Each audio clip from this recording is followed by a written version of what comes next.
Hello, this is Disha Namdev. Welcome to initiation classes.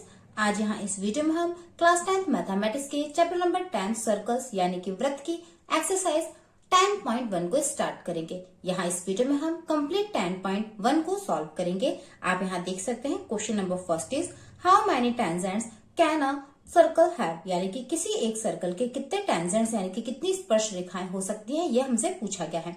तो सबसे पहले टेंजेंट क्या होता है ये आपको पता होना चाहिए। आप यहाँ इस तरह से टेंजेंट की डेफिनेशन दे सकते हैं। A tangent to a circle is a line that intersect the circle at only one point, यानी कि स्पर्श रेखा हम उसे कहेंगे सर्कल की जो कि सर्कल को सिर्फ एक पॉइंट पर ही इंटरसेक्ट कर रही हो, यानी कि एक पॉइंट पर ही टच कर रही हो। इस क्वेश्चन में पूछा गया है कि किसी एक सर्कल के कितने टेंजेंट हो सकते हैं। ओके, तो यहाँ से हमें कैसे सॉल्व करना होगा। सबसे पहले एक ओ सेंटर वाला हम सर्कल ले लेते हैं इस तरह से।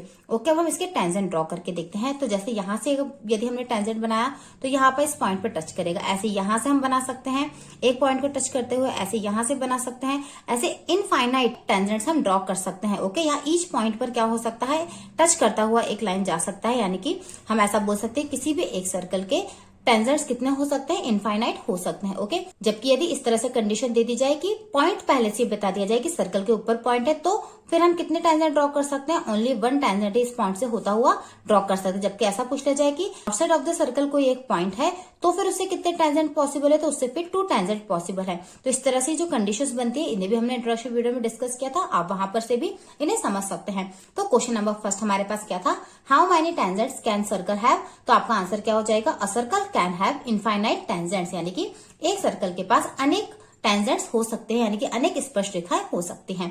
आगे बढ़ते हैं, सेकंड क्वेश्चन देख लेते हैं। Second number question is fill in the blanks. यहाँ पर 4 फिल इन द ब्लैंक्स हमें दिए हुए हैं। फर्स्ट क्या लिखा है, a tangent to a circle intersect it in blank points. क्या कहा जा रहा है, टेंजेंट सर्कल को टच करता है, तो कितने पॉइंट पर टच करता है, अभी हमने डिस्कस किया सिर्फ एक ही पॉइंट पर, तो आंसर क्या आ जाएगा हमारा 1।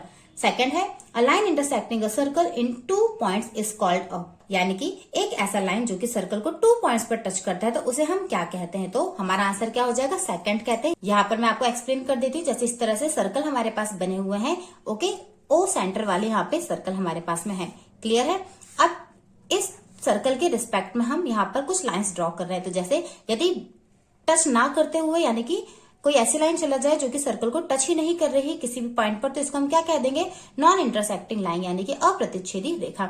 जबकि क्या करे, जब एक पॉइंट पर टच करते हुए जाए, सिर्फ एक पॉइंट पर टच कर रही है, यहाँ पे आप ये ध्यान रखें, तो ऐसे लाइन को हम उस सर्कल का क्या कहेंगे, टेंजेंट कहेंगे। क्या कहेंगे, टेंजेंट। जबकि इसको हम क्या कह रहे हैं, नॉन इंटरसेक्टिंग लाइन। ओके, अब नेक्स्ट हमारे पास में है कि 2 पॉइंट को टच करे। 2 पॉइंट को टच करेगा मतलब सीधी बात है, इस तरह से लाइन क्या करेगी, जो सर्कल होगा उसको इंटरसेक्ट करते हुए जाएगी। तो ये वही हो गया जो हमसे क्वेश्चन में पूछा गया है, कोई एक ऐसा लाइन जो कि सर्कल को 2 पॉइंट पर टच कर रहा हो तो उसे हम क्या कहेंगे, तो इसे हम इंटरसेक्टिंग लाइन कह सकते हैं। क्या कह सकते हैं, इंटरसेक्टिंग लाइन, या फिर एक और नाम आप इसे दे सकते हैं सेकंड। क्या कह सकते हैं आप इसे, सेकंड भी कह सकते हैं। तो यहाँ पर हमारे पास में जो फिल इन द ब्लैंक्स दिया हुआ है, क्या क्वेश्चन है, a line intersecting a circle in 2 points is called a, तो हम आंसर क्या लिख देंगे, सेकंड। आगे बढ़ते हैं, थर्ड देख लेते हैं क्या लिखा हुआ है, a circle can have blank parallel tangents at the most. किसी भी एक सर्कल के कितने पैरेलल टेंजेंट्स हो सकते हैं। टेंजेंट अभी हमने देखा किस तरह से एक पॉइंट पर ही टच करते हुए जो जा रहा होता है उसे हम टेंजेंट कहते हैं। सर्कल के पैरेलल टेंजेंट कितने पॉसिबल है, तो ये जैसे हमने बनाया है एक टेंजेंट, तो इसके पैरेलल में हम सिर्फ एक ही लाइन को इस तरह से ड्रॉ कर सकते हैं। ओके, क्योंकि कहीं और हम क्या करेंगे, जब उसको ड्रॉ करेंगे तो फिर वो इस वाले टेंजेंट के पैरेलल नहीं होगा। यानी कि इस तरह से हम क्या बोल सकते हैं, किसी भी सर्कल से यदि हम देखें कि पैरेलल टेंजेंट्स कितने पॉसिबल है, तो वो सिर्फ 2 ही पॉसिबल। इस तरह से हमारा आंसर क्या हो जाएगा, 2। आगे बढ़ते हैं, fourth fill in the blanks क्या गिवन है, the common point of a tangent to a circle and the circle is called, यानी कि टेंजेंट का एक ऐसा कॉमन पॉइंट जो कि सर्कल को टच कर रहा हो तो इसे हम क्या कहते हैं, स्पर्श बिंदु कहते हैं, यानी कि पॉइंट ऑफ कांटेक्ट कहते हैं। ओके, तो हमारा आंसर क्या हो जाएगा, फोर्थ नंबर पे पॉइंट ऑफ कांटेक्ट। तो इस तरह से 4 आंसर्स हमें क्या मिल जाएंगे, 1, second, 2 and point of contact. आगे बढ़ते हैं, थर्ड क्वेश्चन देख लेते हैं हमें क्या गिवन है। Question number third is a tangent PQ at a point P of a circle of radius 5 cm meets a line through the center O at a point Q so that OQ equal to 12 cm length PQ। यहाँ इस question में क्या condition दी हुई है, एक कोई circle है, उसका टेंजेंट का नाम क्या है PQ। ओके, और जो पॉइंट P है इस टेंजेंट का वो टच कर रहा है सर्कल को, जबकि सर्कल की रेडियस कितनी है 5 सेंटीमीटर है, जबकि सेंटर ऑफ द सर्कल क्या दिया हुआ है यहाँ पर O दिया हुआ है। ओके, साथ ही साथ क्या कहा जा रहा है, सेंटर O से हम इस तरह से लाइन ड्रॉ करते हैं कि वो Q को यदि टच करती है तो वो कितनी होगी 12 सेंटीमीटर, यानी कि सेंटर O से हमने जो टेंजेंट है PQ इसके पॉइंट Q को मिलाते हुए एक लाइन ड्रॉ की है, तो वो कितनी हो गई है 12 सेंटीमीटर। तो हमें बताना है कि लेंथ ऑफ PQ कितना होगा। ओके, तो 4 ऑप्शन में से हमें एक ऑप्शन को चूज करना है। तो हम यहाँ पर पहले सर्कल बनाकर अच्छी तरीके से सिचुएशन को समझ लेते हैं, देन उसे सॉल्व करके ऑप्शन को चूज करेंगे। इस तरह से हमने एक सर्कल बना लिया है, इसको सेंटर को नाम दे देंगे हम O, और यहाँ से हम क्या करेंगे टेंजेंट ड्रॉ कर देंगे। टेंजेंट की क्या कंडीशन दी जा रही है, टेंजेंट टच कर रहा है सर्कल को पॉइंट P पर, जबकि टेंजेंट का नाम क्या दिया है PQ। अब इस सेंटर से यहाँ हम क्या कर रहे हैं Q को मिलाते हैं, तो वो कितना दिया हुआ है क्वेश्चन में 12 सेंटीमीटर, जबकि जो OP है जो रेडियस है वो कितना है हमारे पास में 5 सेंटीमीटर। हमसे जो PQ है इसकी लेंथ पूछी गई, तो आप यहाँ पे देख सकते हैं रेडियस है और ये क्या है हमारे पास में टेंजेंट। हमने अभी थ्योरम 10.1 डिस्कस किया था प्रीवियस वीडियो में कि क्या होता है थ्योरम 10.1 के अकॉर्डिंग जो रेडियस होती है ये O है, आप ध्यान रखें जो रेडियस होता है और जो टेंजेंट होता है वो क्या होते हैं परपेंडिकुलर होते हैं। ओके, यानी कि उनके बीच में 90 डिग्री का एंगल बनता है। तो इस तरह से ये जो ट्राइंगल हमें मिल रहा है OPQ वो एक क्या हो गया है राइट ट्राइंगल हो गया है।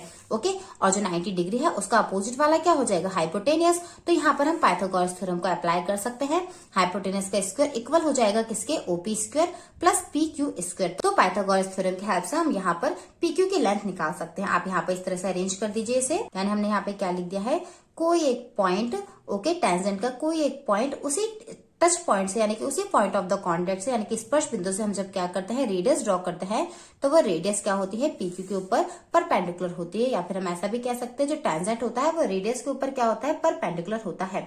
ओके, तो इस तरह से हमें क्या पता चल गया है जो OP है वो क्या होगा है परपेंडिकुलर टू PQ, यानी कि ये परपेंडिकुलर है तो यहाँ बीच में कितने का एंगल बन जाएगा 90 डिग्री का। इस तरह से OPQ क्या हो जाएगा राइट ट्राइंगल हो जाएगा। ओके, अब राइट ट्राइंगल हमें जब मिल गया है तो हम यहाँ पर पाइथागोरस थ्योरम को अप्लाई कर देंगे। ओके, तो अकॉर्डिंग टू पाइथागोरस थ्योरम क्या होता है हाइपोटेनस का स्क्वायर इक्वल होता है अदर टू साइड के स्क्वायर के सम के। Okay, by applying Pythagoras theorem in triangle OPQ। Okay, तो OPQ में जब हम लगा रहे हैं तो 90 का अपोजिट वाला जो होगा वो हो जाएगा हाइपोटेनियस, यानी कि OQ का स्क्वायर इक्वल हो जाएगा अदर टू साइड कौन सी है OP एंड PQ इनके स्क्वायर के सम के इक्वल। ओके, अब यहाँ पर हम क्या करेंगे वैल्यूज को पुट कर देंगे। तो सबसे पहले OP की वैल्यू यानी कि रेडियस की वैल्यू हमारे पास कितना है 5 सेंटीमीटर, इसका हम स्क्वायर करेंगे। PQ हमें फाइंड आउट करना है तो इसे हम एज इट इज लिखेंगे, जबकि OQ की लेंथ हमारे पास में क्या है 12, तो हमने यहाँ पे 12 का स्क्वायर लिख दिया है। जब हम इसे सॉल्व करेंगे तो यहाँ से आ जाएगा 144।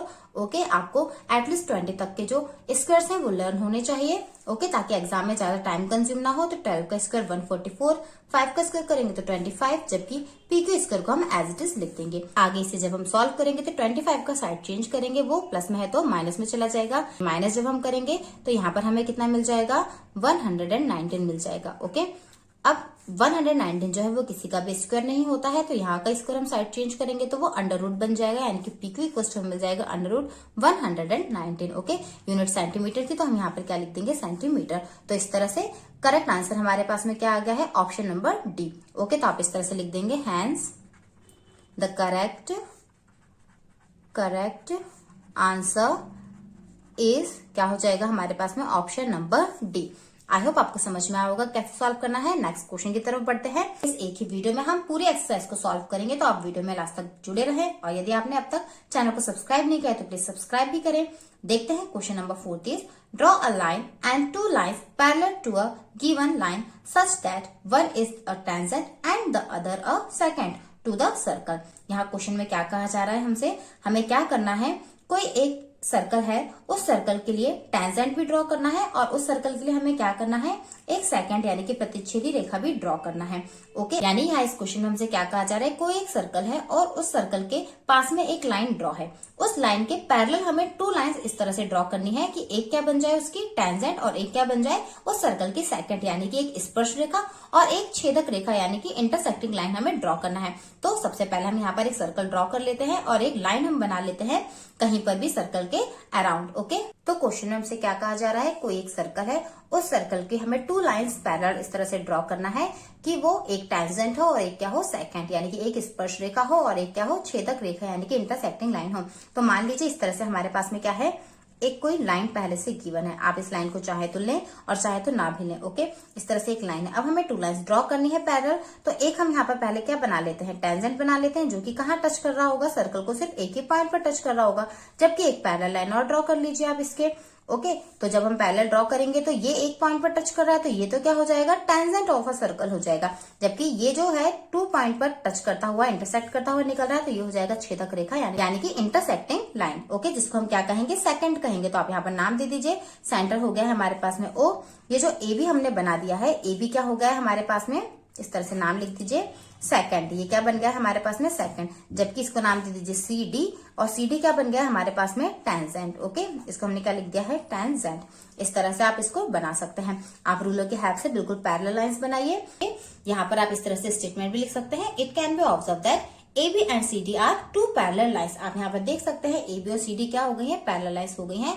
लाइन AB क्या कर रही है, intersecting the circle at exactly 2 points. Okay, AB क्या कर रही है, 2 पॉइंट्स पर इंटरसेक्ट कर रही है। आप चाहे तो इन पॉइंट्स को नाम भी दे सकते हैं। मान लीजिए यहाँ पे P है और यहाँ पे क्या है, Q है। तो जो AB लाइन है वो सर्कल को P एंड Q पॉइंट पर क्या कर रही है, इंटरसेक्ट कर रही है। देयरफॉर AB क्या हो जाएगा, इस सर्कल का सेकंड। तो आप यहाँ पे इस तरह से लिख सकते हैं, therefore line AB is the second of the circle.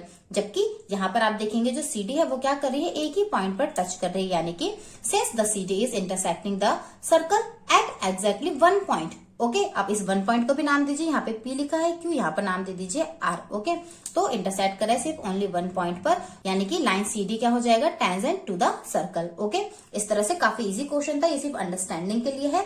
Exam में कभी भी इस तरह के क्वेश्चंस नहीं आते हैं, आपको ध्यान रखना है। जबकि हमने क्वेश्चन नंबर 3 जो सॉल्व किया है, ये काफी इंपॉर्टेंट है। ये क्वेश्चन एग्जाम में हमें देखने को मिलता है। आई होप आपका एक्सरसाइज 10.1 अच्छी तरीके से क्लियर हो गई होगी। यदि कोई डाउट रहा हो तो प्लीज कॉमेंट करें, और यदि वीडियो पसंद आया हो, क्वेश्चन अच्छी तरीके से समझ में आया हो, तो प्लीज मेरे वीडियो को लाइक करें, शेयर करें, और मेरे चैनल को आपने अब तक सब्सक्राइब नहीं किया तो प्लीज सब्सक्राइब करें। साथ साथ बेल आइकन को जरूर प्रेस कर दें, ताकि आने वाले नेक्स्ट वीडियो की नोटिफिकेशन आपको टाइम पर मिल सके।